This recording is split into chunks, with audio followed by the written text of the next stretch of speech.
রাস্তায় টোটোর দাপট এবার বন্ধ হয়ে যাচ্ছে। টোটোর জেরে রাস্তায় একেবারে নাজেহাল অবস্থা। বাড়ি থেকে রাস্তায় বেরোলেই চারিদিকে টোটোতে ছড়াছড়ি। টোটো চলাচল নিয়ে এবার বিরাট সিদ্ধান্ত নিয়ে নিল রাজ্য। এবার রাস্তায় রাস্তায় ঘোরার দিন শেষ টোটোর। যেখানে সেখানে আর দেখা মিলবে না টোটোর। টোটো নিয়ে বড় পদক্ষেপ নিল রাজ্য। গলি গলি ঘোরার দিন শেষ।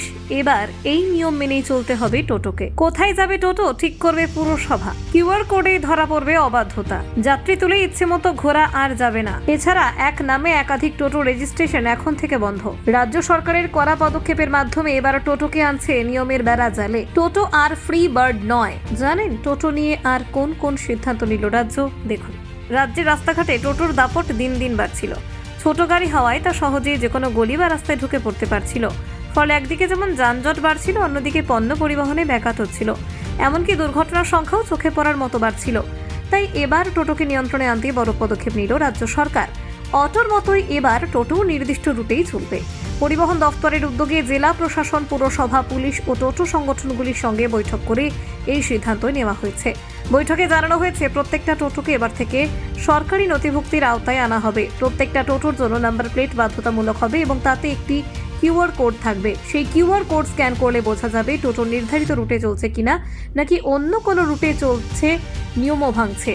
টোটো চালকদের সংখ্যা ক্রমশ বাড়ায়। শহর ও গ্রামে গাড়ির চাপ বেড়ে যাচ্ছিল। কোনো রকম রুট না মেনে চলার কারণে একাধিক সমস্যা দেখা দিচ্ছিল। এবার থেকে পুরসভা ও স্থানীয় প্রশাসন মিলে প্রত্যেকটা এলাকায় টোটোর জন্য নির্দিষ্ট রুট বেঁধে দেবে। সেই রুট ছেড়ে অন্য কোথাও গিয়ে যাত্রী তোলা বা নামানো যাবে না।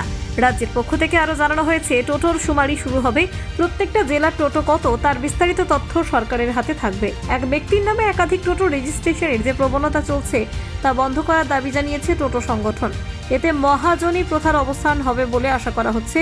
এখনো পর্যন্ত টোটো থেকে কোনো রাজস্ব পেত না রাজ্য, কিন্তু এবার পরিস্থিতি বদলাবে।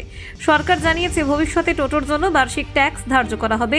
এতে রাজস্ব বাড়বে, পাশাপাশি নিয়ন্ত্রণও আরও কার্যকর হবে। সরকার ধীরে ধীরে পুরনো টোটোর পরিবর্তে ই-রিকশা আনার দিকেও নজর দিচ্ছে। একাধিক আধিকারিক জানিয়েছেন সাধারণত টোটোর আয়ু 2 থেকে 3 বছরের বেশি নয়। সেই সময় হলে বদলানোর জন্য ই-রিকশা বসানো বাধ্যতামূলক করা হবে। এর ফলে পরিবেশ বান্ধব যানবাহনের ব্যবহার বাড়বে। যাত্রী নিরাপত্তার বিষয়ে সরকার ইতিমধ্যেই গাইডলাইন জারি করেছে। তাতে বলা হয়েছে জাতীয় সড়ক বা রাজ্য সড়কে অটো ও টোটো চলতে পারবে না। তবে বাস্তবে এই নিয়ম মানা হচ্ছিল না। এই কারণে ট্রাফিক কর্তাদের কড়া নির্দেশ দেওয়া হয়েছে যাতে আইন যথাযথভাবে প্রয়োগ করা হয়।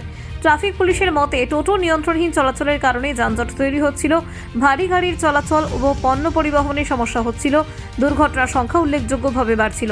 তাই এবার নিয়ম কঠোরভাবে প্রয়োগ করা ছাড়া অন্য কোনো উপায় নেই। সরকারি পরিকল্পনা, প্রত্যেকটা এলাকায় পুরসভা বা পঞ্চায়েতের সঙ্গে আলোচনার মাধ্যমে রুট বন্টন চূড়ান্ত করা হবে।